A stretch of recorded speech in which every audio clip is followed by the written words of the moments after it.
I was about to give up on cucumbers for good. I'm not exaggerating. For 3 long, frustrating years, my harvest was a complete joke. I'd spend months babying these plants, giving them everything I thought they wanted, and what did I get? These sad, shriveled, bitter little things. They looked more like a forgotten science experiment than the massive, crisp cucumbers I saw everywhere online. I blamed everything. I blamed the seeds, I blamed the nutrients. I'm pretty sure at one point I blamed the angle of the sun and my neighbor's Pomeranian. It felt like a curse. Every other plant in my hydro setup was thriving, but the cucumbers? They were my personal gardening nightmare, a constant crunchy reminder of my failure. I was convinced I just didn't have the touch. And then I changed one single thing. I flipped my entire strategy on its head. The result? It was immediate, and honestly, it was shocking. I went from growing pitiful little pickles to cucumbers so large they were genuinely jaw-dropping. So what was that one change? It wasn't some magic potion or a rare, expensive seed. It was the system itself. I ditched my old methods and switched to one specific hydroponic setup that finally let these plants reach their full potential. Today, I'm showing you exactly what that system is, how I run it, and the specific tweaks that took me from the brink of despair to growing absolute monster cucumbers. If you've ever felt that same frustration, stick around. This one's for you. So what's this magical system? It's called deep water culture, or DWC, and for a greedy, fast-growing, water-guzzling plant like a cucumber, it is, hands down, the ultimate environment. For years, I'd been messing around with other methods. I tried wick systems, which are great for herbs and lettuce, but they just couldn't deliver the sheer volume of food a hungry cucumber plant demands. I even tried a nutrient film technique, or NFT system, but the massive cucumber roots clogged the channels and starved everything downstream. It was a constant losing battle. Deep water culture is different. It's both brutally simple and wildly effective. Imagine giving your plant's roots 24/7 access to everything they could ever want. That's DWC. The plant sits in a net pot with some clay pebbles, and that pot hangs in the lid of a 5-gallon bucket filled with nutrient water. But here's the secret sauce, the part you absolutely cannot skip. The roots aren't just dangling in stagnant water. That would drown them in a day. They're submerged in a highly oxygenated, bubbling spa. An air pump, just like one for a fish tank, sits outside the bucket. It pushes air through a tube to an air stone at the bottom, which releases a constant stream of bubbles. This is the key. This constant oxygen bath cranks the root's ability to absorb water and nutrients into overdrive, leading to the kind of explosive growth other systems can only dream of. The plant has unlimited food, unlimited water, and unlimited oxygen all at once. This is why DWC is the perfect match for huge cucumbers. It builds the powerful root engine needed to produce enormous fruit. And setting it up? It's a breeze. You need a light-proof 5-gallon bucket, a hole in the lid for your net pot, and a small hole near the top for the air line. Then hook up the pump, drop the air stone in the water, and you've basically built a 5-star hotel for your plant. This constant access to oxygen and nutrients is honestly the first and most important step to growing monster cucumbers. Okay, having a DWC system is kind of like owning a race car.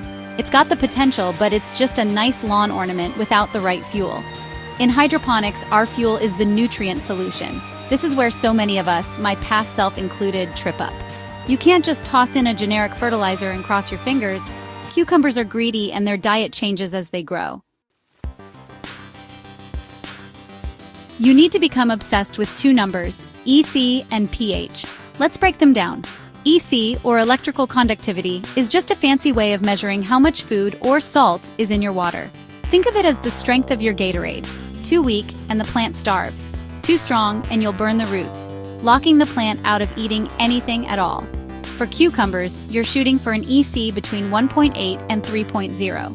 Personally, I aim for about 2.0 to 2.5 when the plant is growing hard and making fruit. For little seedlings, you start way lower, more like 1.0 to 1.5, and slowly ramp it up as they get bigger. Your second magic number is pH, which measures how acidic or alkaline the water is. This is non-negotiable. Why? Because the pH level is like a gatekeeper that decides which nutrients the plant is even allowed to absorb. You could have the perfect EC, but if the pH is off, the plant can't access the food. It's like being at a buffet with your mouth glued shut. For cucumbers, the sweet spot is a pH between 5.5 and 6.5. True pros try to nail it right between 5.8 and 6.0 for perfect nutrient uptake. This isn't guesswork. You need a decent digital pH and EC meter. They're your dashboard telling you exactly what's happening in the bucket. Check them every day or two. As the plant eats and drinks, these numbers will drift.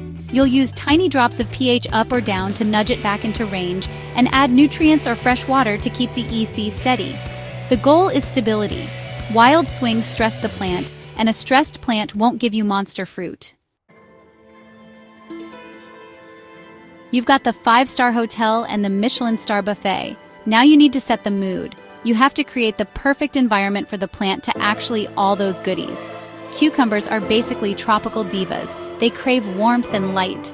Nailing this is what turns a healthy plant into an absolute fruit-producing machine. First, light. For a plant, light is pure fuel. Not enough of it, and your cucumber vines will be weak, spindly, and won't give you any flowers. If you're growing indoors, you need to blast them with 14 to 16 hours of strong light every single day.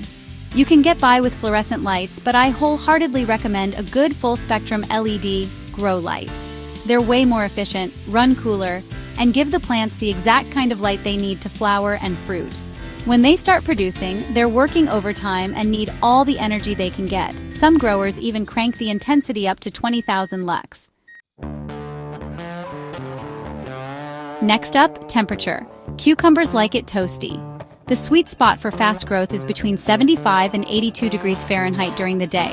At night, letting it drop a bit to around 65 to 70 degrees is perfect for the plant's metabolism. Too hot and the fruit can turn bitter. Too cold and growth just stops. A cheap digital thermometer in your grow space is a must-have. Finally, don't forget a gentle breeze. A small fan moving air around does two critical things. It strengthens the stems, and more importantly, it helps prevent nasty fungal diseases like powdery mildew that love to grow in stagnant, humid air. Good light, warm temps, and a nice breeze. That's the perfect little biodome for a happy cucumber. With the system, nutrients, and environment dialed in, you're already on track for an amazing harvest. But if you want to go from amazing to absolutely monstrous, there are two more techniques that make all the difference. Training your vines and playing the bee. First, training. A cucumber vine's natural instinct is to just sprawl everywhere like a teenager on a sofa. Letting it do that is a huge waste of energy and light. By training it to grow straight up a trellis or a string, you get a few huge wins. It dramatically improves airflow, cutting down disease risk. It makes sure all the leaves get a piece of that expensive light you're providing, not just the ones at the top. And most importantly, it channels the plant's energy into making fruit, not a dozen pointless side vines. The method is simple. As the main vine grows, just gently guide it upwards, using soft plant ties or clips to secure it. I highly recommend pinching off the first few suckers, those little shoots that pop up between the main stem and a leaf. This forces the plant to build a strong central vine first. Now for the final secret weapon, hand pollination. If you're growing inside, you have a critical problem: no bees. And without pollination, those female flowers, the ones with a tiny baby cucumber at the base, will just shrivel up and fall off. So you have to become the bee. It sounds weird, but it's super easy. You find a male flower, the one with just a plain stem, and a female flower, the one with the mini cuke. Take a tiny, soft paintbrush or a Q-tip, gently collect some of the yellow pollen from the inside of the male flower, and then just as gently, paint that pollen onto the sticky part in the very center of the female flower. That's it. A pollinated flower will start growing into a full-sized cucumber within days. Now, a quick pro tip. If your seed packet says Parthenocarpic, you got lucky. Those varieties are self-pollinating, so you can skip this step. For everyone else, playing bee for a few minutes a day guarantees every single flower has a chance to become a cucumber. This whole combination, the DWC system, the perfect nutrient mix, the warm and bright environment, plus the training and pollinating, this is the formula. It's how you get that crazy, commercial-grade growth in your own home. If this breakdown helped you out and you want to see more guides that get these kinds of results, make sure you hit that subscribe button. You don't want to miss what's coming next. So, let's recap the secrets to monster cucumbers. It all starts with the right foundation, a deep water culture system giving the roots all the oxygen and food they can handle. Second, you fuel that machine with a perfectly balanced nutrient solution, keeping a close eye on your EC and pH. Third, you create a paradise for them with intense light and warm, breezy temps. And finally, you maximize every bit of potential with vertical training and hand pollination. It might sound like a lot, but once it's set up, it's really simple to manage. All my years of frustration vanished the first time I harvested a truly massive, crisp, and delicious cucumber using this exact method. Trust me, if I can go from having a cursed cucumber thumb to this, you absolutely can too.